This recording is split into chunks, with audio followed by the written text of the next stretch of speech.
ang una hindi samahan ng mga palpak at manhid.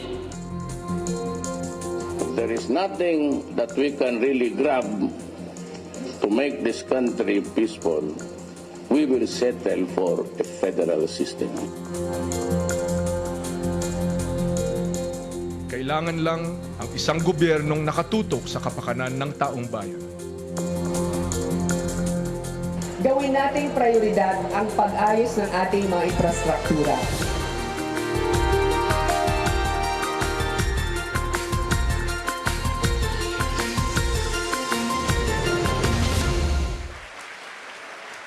Hi, I'm Pia Hontiveros. A little over half of the country's population is registered to vote on May 9. That's 54 million voters who will choose the next president, vice president, 12 new senators, representatives in Congress, and local officials. Welcome to the second in our CNN Philippines Town Hall 2016 series. Our guests, the presidential and vice presidential candidate of Team Galing at Puso, will face a combined television, digital, and live audience.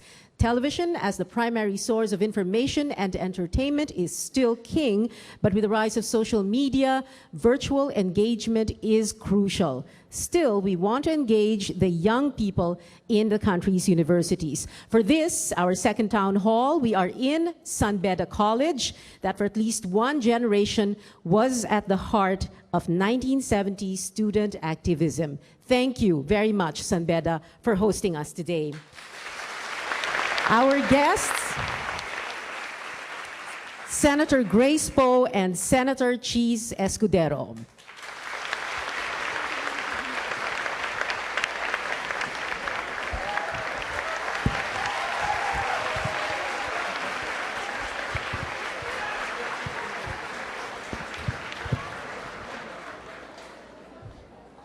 You may sit down. Thank you very much for being here, Senator Poe, Senator Escudero. Opening statements first. Yes.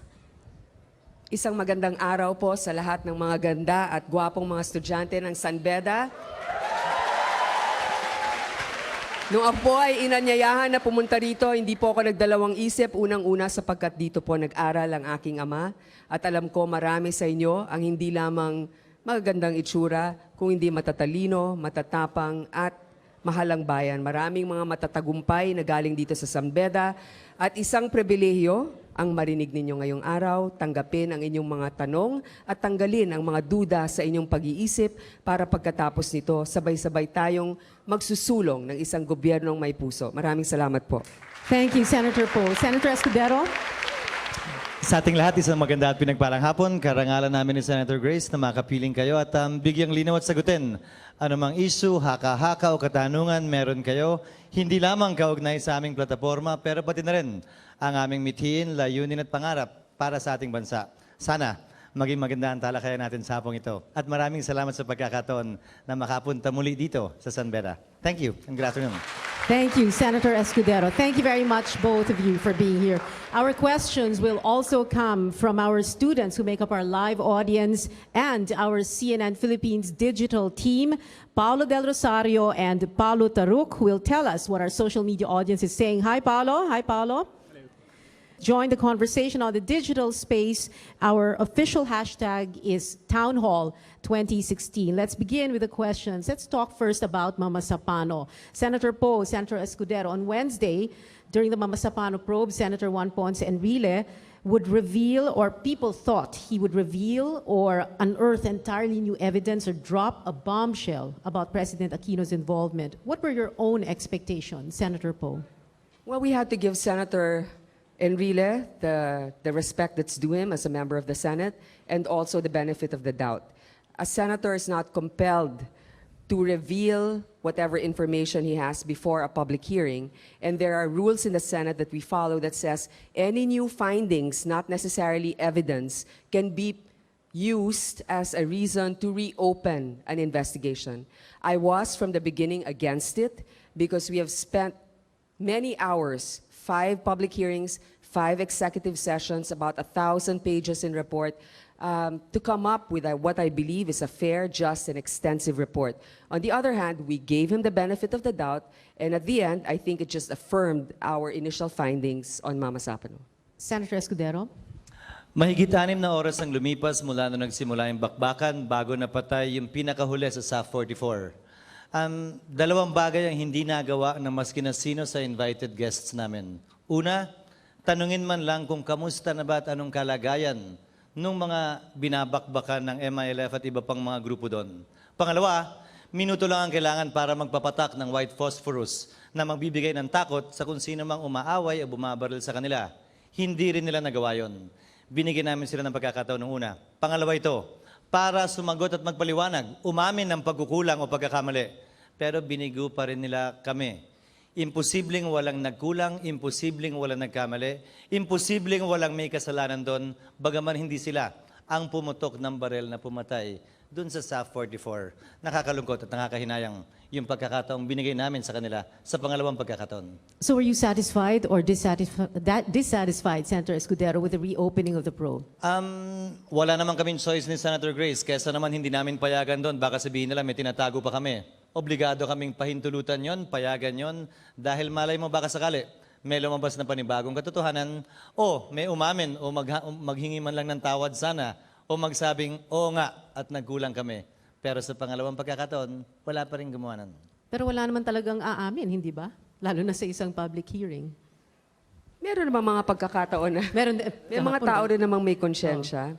At meron namang iba, kung hindi man nila aminin, ay makikita mo naman sa kanilang mga kasagutan kung merong mga hindi nagkakatugma. At doon ay pwede kang gumawa ng iyong sariling konklusyon.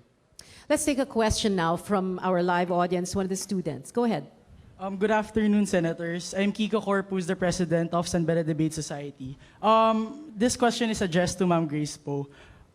Being a president, you're required to be decisive and to think quick on your feet. Can you share us an experience or an instance where you were able to be decisive in terms of deciding to a certain policy? Aside from deciding to marry my husband at a very young age, no, I think that being decisive is also making sure that at the time you make the decision, not just quickly, you've actually had the wisdom to be able to weigh all the different sides. And I think that being in the Senate, even if they consider me a relatively new candidate, in a span of 8 months, we were able to push for the passage of the Freedom of Information. It's a very contentious piece of legislation, which is actually the second bill the Senate passed in the 16th Congress. Second, I've also headed several different hearings. The Mama Sapano hearing, we had a committee report. In less than 2 months, we were able to submit one. When others, it would take them maybe years even to submit a committee report. Even with my hearings in the MRT, I think that we've come up with a lot of different recommendations and also oversight direction. Even with the time that was given to me. So I feel that when you're making decisions, it's also important that you weigh all sides, and I think that I've fairly done so in the challenges that were given me. And you think you made a good decision by deciding to run for president? That remains to be seen. But so far, I think that the journey is worth it. I think that we are able to put forth on the table issues that need to be brought to the consciousness of the public and what we need to be able to debate. Pinaka-importante sa lahat, na wag natin kalilimutan ang ating mga kababayan na nangangailangan. Sa tingin ko, dapat talaga dito nakatutok ang ating mga susunod na hakbang sa gobyerno. This is the second in the CNN Philippines Town Hall 2016 series. Our hosts, San Beda College, our guests, Senator Grace Poe and Senator Escudero. We'll be right back.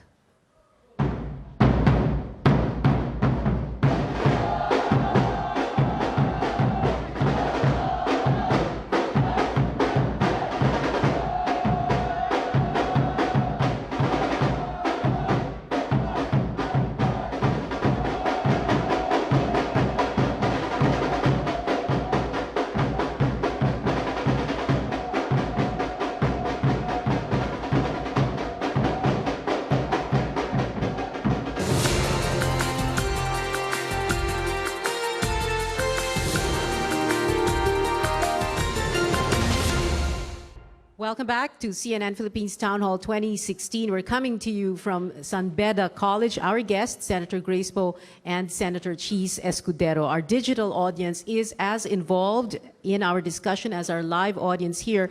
Our CNN Philippines digital team is keeping tabs on social media, so let's check in on them. Paolo Del Rosario, what are people saying right now? Well, we have a lot of people on Facebook right now wondering about your experiences, both of you. We have one Facebook user who was asking, what exactly did you accomplish as a senator that you consider most noteworthy? This is for both senators. Bilang senador, trabaho namin ihatid ang boses at boto ninyo sa Senado.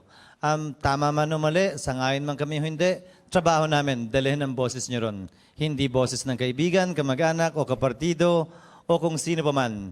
Nagampanan at nagawa ko yun sa lahat ng panukalang batas na pinag-usapan, pinagbotohan at bawat talumpati na sinikap naming gawin o tanong na ipukol sa sino mang nag-attend sa aming komite. Sa mga panukalang batas na pinasa ko, siguro pinaka-masasabi kong ikinagagalak ko yung pagpasa ng tax exemption law patungkol sa minimum wage earners na bawat minimum wage earner hindi na kailangan magbayad ng tax, particularly ng withholding tax. Senator Grace? Sa maikling panahon na ako'y nasa Senado, siguro ang masasabi ko rin na mahalagang lehislasyon na napasa ko sa Senado pa lang ay ang freedom of information sapagkat itong nagbibigay sa atin ng armas para busisiin ang transaksyon ng gobyerno. Sigurado naman ako sa inyo na narinig na ninyo yung issue tungkol sa PDAF. Yan ang problema kasi pag hindi tayo pinapayagan na tignan ang mga bagay na ito. Dito sa freedom of information na tinutulak natin, dapat yung mga impormasyon na yan, katulad ng SALN, na mga katulad namin, ay naka-upload na talaga sa mga website para makita ninyo. So ito yung mga bagay, pero kasama na rin dyan, pinasa rin natin na magkaroon ng revision sa Dangerous Drugs Act para mas mabilis na maipakulong ang mga nahuhuling drug pushers. Ngayon pa lang nararamdaman ang kontribusyon ng batas na yan na ating pinasa bago matapos ang 2014.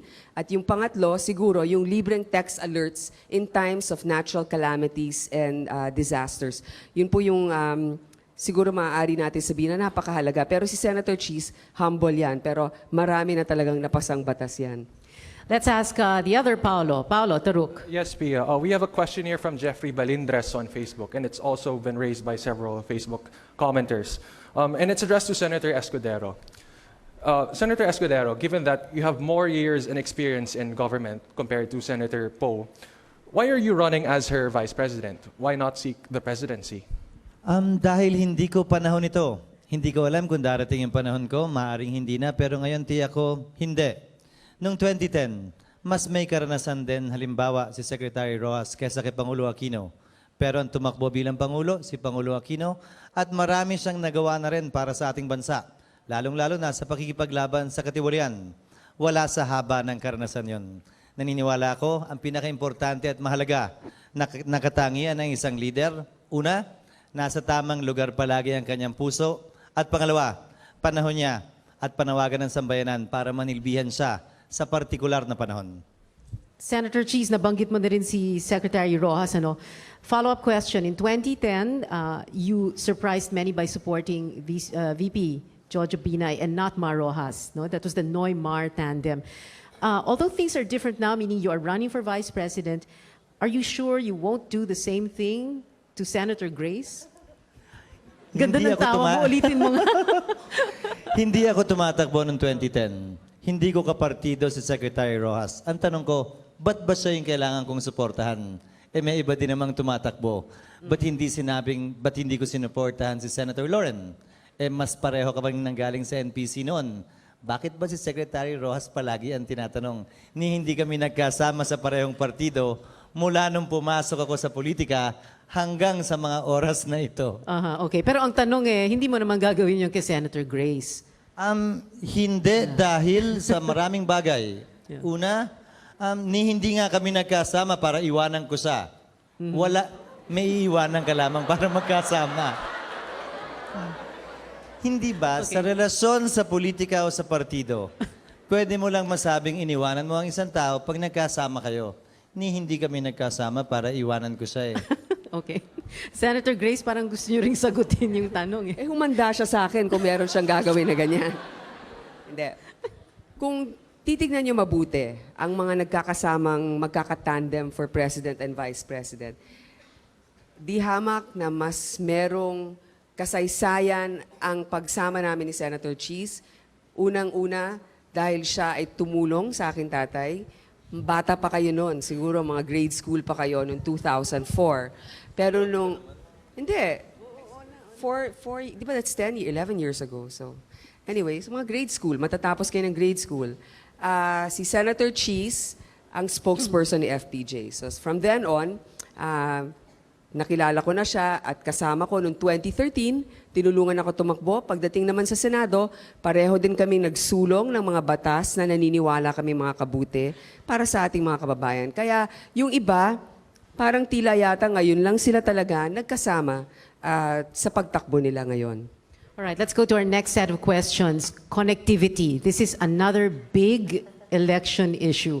In May last year, UCLA, that tests internet speed, ranked the Philippines the second to the slowest out of 22 countries in Asia.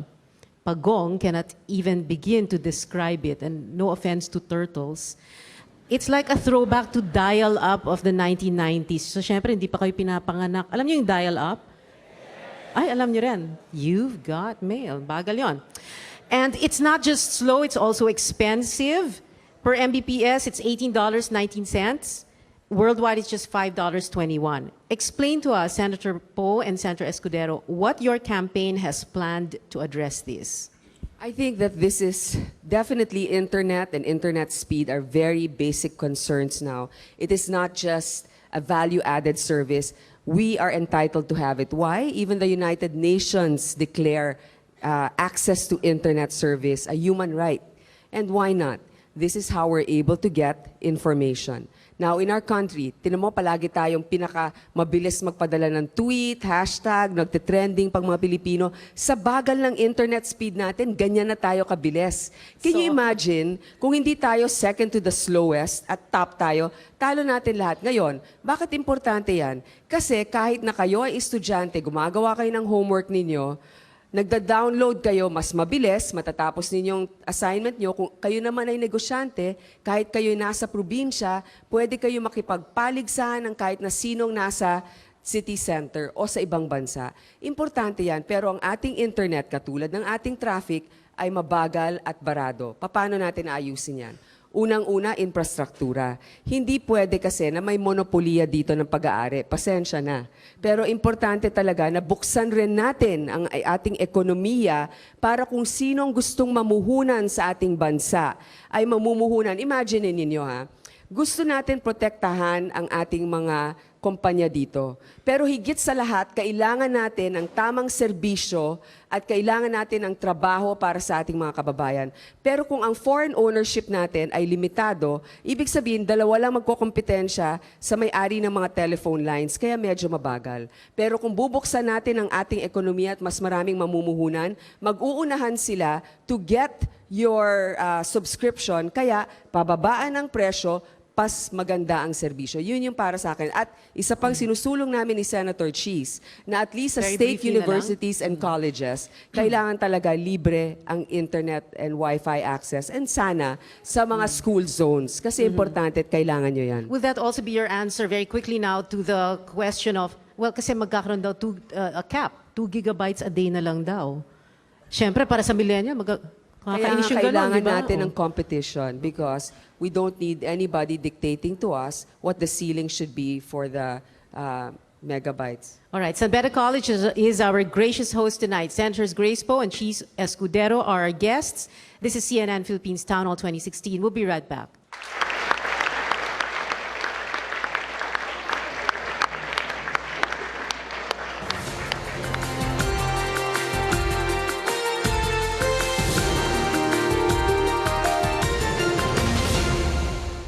Welcome back to Town Hall 2016. You're watching CNN Philippines. Senator Grace Poe, Senator Chiz Escudero are our guests. We're here in San Beda College. Senator Poe, there are only two scenarios possible when the Supreme Court rules on your disqualification cases. The court will either rule in your favor or it won't. If it rules against you, what are you going to do? Bilang isang Pilipino at mambabatas, kailangan nating galangin ang magiging desisyon ng Korte Suprema. Subalit, hindi rin naman maipagkakaila sa atin na gawin natin lahat ng mga bagay na legal upang isulong ang ating kaso. Ako naman po ay nananatiling optimistic at umaasa na magiging patas ang Korte Suprema. Kung hindi man mangyari yon, wag na lang natin isipin muna yon. Basta, ginagawa namin ang nararapat at sa tingin ko, maganda ang ating tsansa dito. Sapagkat, hindi lang naman hindi lang naman ako ang apektado ng kasong ito, kundi maraming mga bata na nadampot sa ating bansa na hindi kilalang mga magulang nila na maaapekto nitong desisyon na ito. But have you and your team drawn up scenarios already? You know, just in case plan A, plan B, this is gonna happen? No. No. Your scenario is the campaign goes on. Isa lang ang senaryo namin na makakamit ni Senator Grace ang hustisya sa Korte Suprema at papahintulutan siyang tumakbo. For one simple reason. The only case in point tungkol sa kaso niya, kaso ni FPJ pa noong 2004, patungkol pa rin sa pag-disqualify ng isang presidential candidate. Kung susundan at susundin lamang yun ng Korte Suprema, walang dahilan sana para hindi nila tularan yung desisyon at pasya. Ika nga ng Korte Suprema, bahagi ng desisyon ni Chief Justice Ray Puno noong panahon yon. Sabi nila, we cannot leave to the unelected members of this court the power and right to decide who the next president will be. That decision is best left to the sovereign Filipino people. Yun ang pinangahawakan at inaasahan namin na magiging kapasyahan din ng Korte Suprema, hindi base sa pananaw namin, base sa nauna na rin naging desisyon ng Korte tungkol sa halos kaparehong kaso. We have a question from a student. Go ahead. Okay, good afternoon. I'm Kiara, the president of ISEX and BEDA. So this question goes for both senators. In the past, how have you responded to the mistakes that you have committed or that of your team? Mistakes I have committed or that of my team? Pag yung team ko gumawa nun, kasalanan nila yun. Hindi ko kasalanan yun. Yung kasalanan ko lang. I never regret any mistake I committed in my life. I simply learn from it. Pick up the pieces and hopefully do a better job the next time around. Well, it depends what type of mistake. Sometimes if it's unavoidable, I'm human, I get furious, and I kick myself sometimes. If it's my son, my son who's here, sometimes he gets the brunt of my frustration. With my staff, the same way. I always tell my staff, for example, that it's a privilege to be able to work in the Senate. Even if you're just a secretary, an admin person, your job matters because you deal directly with the people who have needs that need to be addressed. So I tell them, if you make a mistake, whether or not I'm directly connected to it, I'll have to own up to it because you're my staff. That's why I'm very careful. Nobody's perfect. I can see if it's not maliciously done, then of course you have to forgive them. But if you're habitually not doing the right thing, then something's wrong. You have to step back and try to discern what you're doing and improve the situation. And even for my staff, it's the same thing. We have to strive for excellence. There's no room for mediocrity. So we try to always do the best, always give the best of what we have and improve ourselves.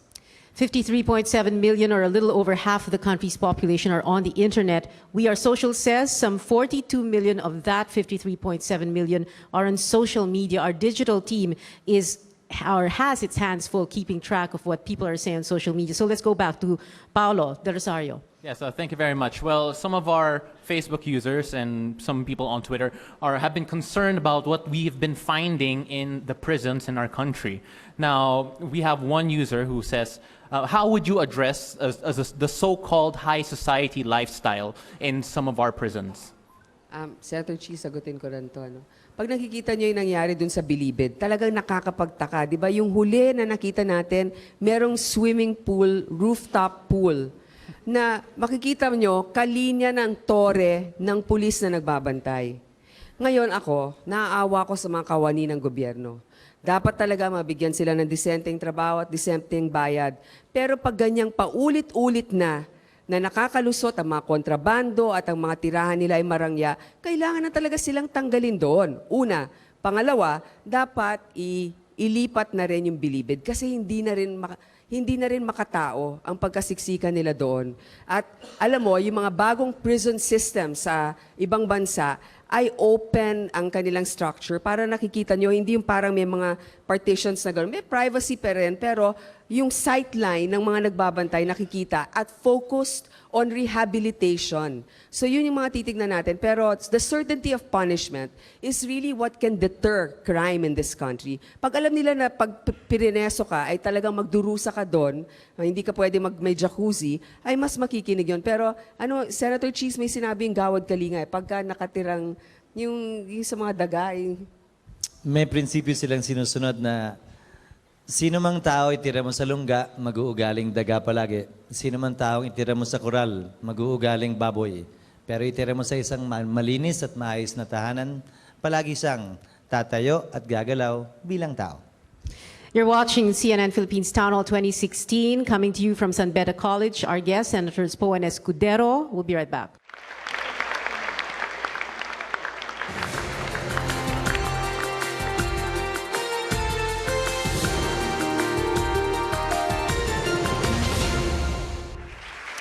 Welcome back to CNN Philippines Town Hall 2016. Digital producer Paolo Taruk has some questions for us. Paolo. Yes, Pia, we actually have a question here from one of our viewers right now on our live Facebook stream, because we're streaming live right now on Facebook. It's from Lexa de los Santos, and it's addressed to Senator Poe. Lexa wants to know, Senator Poe, what makes you stand out compared to the other candidates? definitely not my height, but I think what makes me stand out is what initially they say is my weakness. Sabi nila, bago lang daw ako. Ano ba ang nalalaman ko? Sa tingin ko nga, yan ang aking puhunan eh. Sapagkat ang problema ng ating bansa ay hindi na bago. Paulit-ulit ang problema ng ating bansa, sila na matagal nang nakaupo, na hindi sumusubok na tumayo, ay hindi nila nakikita kung anong bagong perspektibo ang pwede natin ipasok. My relative youth, I'm not saying very young, my relative youth, energy and goals for the country, I think, are the advantages that I have. Plus the fact that my children are still pretty young. I know what your needs are. I'm closest to your age and generation. So I know that what precisely your concerns are. And I hope to be able to push for what's best for your group and for our country. Internet and Wi-Fi. Question from a student. Good afternoon, Senators. I'm Daniel Daguman, the president of ECHOS organization. And my question is addressed to Senator Chiz Escudero. Senator, being a veteran politician, what do you think are your essential core values? And can you cite at least 3 of them and explain to us how these core values shape the way how you lead? Briefly, Senator Chiz. Ba't pag ako 3 palaging core mahirap values, yung tanong pag... 3 bagay. Anumang pwestong ino-occupy ko, pinagsisilbihan ko sa pamahalaan man o sa labas. 3 bagay ang aking paniniwala palagi. Una, papasok ako palagi ng maaga. Pangalawa, ilalagay ko palagi ang interes ng mas nakararami at hindi sarili o kakilala ko. At pangatlo, kailanman hindi ako magnanakaw ng hindi akin at ng hindi nararapat para sa akin habang nasa pwesto. 3. Some questions now on the economy and ASEAN integration. Oil prices on the decline. China's economy is very shaky. We missed our economic growth target last year. What do you plan to do so that we can sustain our economic growth, especially now that we have ASEAN regional integration? Importante sa lahat, pag sinabi natin, how can we help the poor? How can we help ourselves? I think the most important to consider is how we can generate jobs. Paano tayo magkakaroon ng trabaho na tama ang sweldo sa inyong mga mag-graduate halimbawa? Paano natin pwede gawin yan? Unang-una, we should have the right economic climate. And that's not going to happen, for example, if after we join now that we've joined the Asian economic integration, we remain one of the highest taxed countries in the world. Kailangan na natin i-recalibrate ang tax system natin para mas bumaba ang binabayad nating buwis at mas madali tayong magkaroon ng disposable income, mas maraming magkakagustong mamumuhunan dito sa ating bansa. So from 32%, you're saying? Well, from 32% for the highest tax bracket, at least to 25%. But definitely we have to be able to increase the minimum amount for this one, or the maximum amount to consider. Next, we should also be able to cut down on red tape. Ang problema dito, kung magtatayo kayo ng negosyo, napakaraming steps para magkaroon ng approval.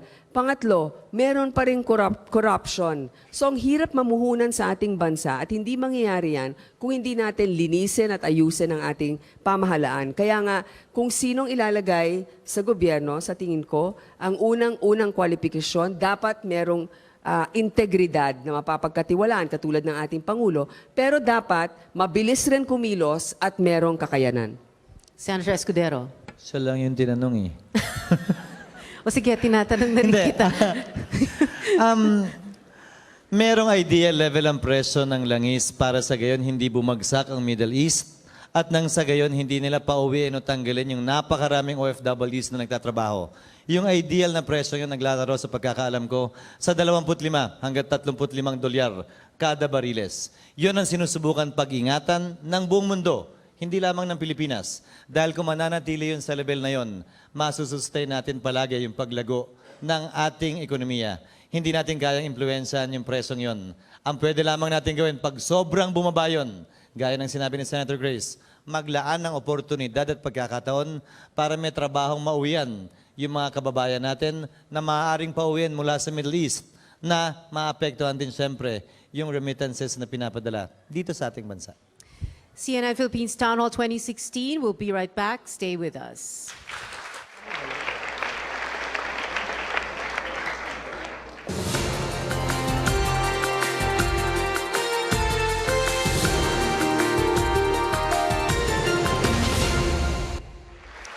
Welcome back to Town Hall 2016. Questions from our digital audience. Paolo Del Rosario, what do you have? Well, we have a question from a Facebook user named Lizel Bayon on Aguilan. She's very concerned about the U.S. presence here in the Philippines. And her question is that, what's your stand on the Enhanced Defense Cooperation Agreement and the presence of U.S. troops in the Philippines? Our stand when it comes to the EDCA is really, we felt that the Senate should have had the prerogative to examine it and determine if it's actually a new treaty or just an amendment or an addition to the last Visiting Forces Agreement. On the other hand, the Supreme Court had already decided. We respect that. But in the future, this is something that definitely the Senate will have to have a say on. What I feel is this, that we should really be able to cooperate with nations that will advance our interests, not necessarily theirs alone. It is in the interests of the international community to cooperate with each other. The U.S. have their interests here in the Philippines. We also need the U.S. and other countries to protect us mutually from mutual threats that we may have. Our concerns in China is very real, but we need to be able to strike a balance between diplomacy and also defense. So, in my case, I think that as long as we do not violate the Constitution that dictates national integrity, national interests, and sovereignty, it's important also for us to maintain relations with our international community. Taking off from our discussion on the economy before the break, what happens beyond our shores, of course, greatly affects us. If we win our case, Senator Poe, against China in the arbitral tribunal, how would your administration make sure the decision is honored? That's really the challenge, because UNCLOS can make that decision, but what can they do to actually implement it? I feel that it's important that we have that we continue to meet and cooperate with other ASEAN countries to encourage China to a constructive agreement when it comes to the disputed waters, that there should be a code of conduct in these areas. Because the ones that are really affected here are fishermen and seagoing vessels that go there. importante din sa lahat na kailangan natin palakasin ang ating depensa. Sabi nila, ang Pilipinas daw ay maliit na bansa ikumpara sa China. Totoo, maliit tayo, pero isipin ninyo, ang populasyon ng Singapore, at di hamak mas maliit ang Singapore sa Pilipinas, 4 million lang sila. Pero napakalakas ng kanilang maritime defense at air defense. Sa tingin nyo, ibubuli sila ng ibang bansa? Hindi. So kaya rin natin, little by little, let us build our defense. And number 2, palakasin natin ang ating Coast Guard at pwede ba alisin na natin ang Coast Guard sa administrasyon ng DOTC. Saan ilalagay? DND? Dapat at least sa defense na yun. Okay. Ma'am, can you answer this question in one sentence? What must we do so that we do not become a destination for international terrorists? We have to strengthen our security and be able to watch our borders properly. All right. The question, brief question from our live audience, yes? Good afternoon, Senators. I'm Arabella Divino, a third-year legal management student. And my question is, what do you think about federalism, and are you open to a federal form of government? You know, there's been a lot of talk about that. And here are the things that we need to consider. Number 1, if you have that form of government, you need an overhaul also of the Constitution. You need charter change. Number 2, with that system, I think what they really want is for a devolution of power, meaning empowering local governments, especially when it comes to their fiscal prerogatives. We need to really be able to increase and give the local governments more discretion and spending powers. On the other hand, let's think of it this way. What type of federalism are we trying to promote? Is it like the one of the US, by states? So we're going to do it by region? What will happen to the other provinces and the other governors? So these are things that we really need to consider. But I would be very careful about it if we don't pass 2 things. Number 1, the Freedom of Information Law, so that even if you have a devolved system, you can keep track of accountability in each particular local government. And number 2, I think it's high time, and anyway it's in the Constitution, that we should seriously put teeth in the law of an anti-dynasty bill. We just need to take one last break. Town Hall 2016 will be right back. Stay with us.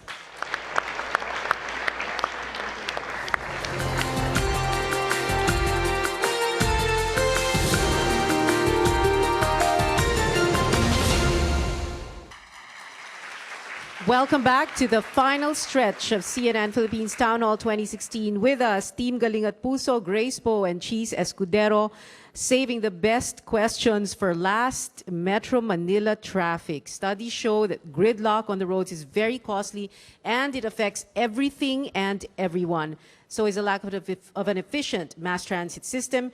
In this first month of this year alone, the MRT broke down 2 times. This is an election issue for people to vote for you, Senator Poe. They want to know what your plans are to solve this nightmare of a problem. I will guarantee to you that if I become president, Senator Chiz and I, in an administration, I think we can help ease the traffic at least within a year. Number 1, this is what we'll do. Just add the necessary number of trains.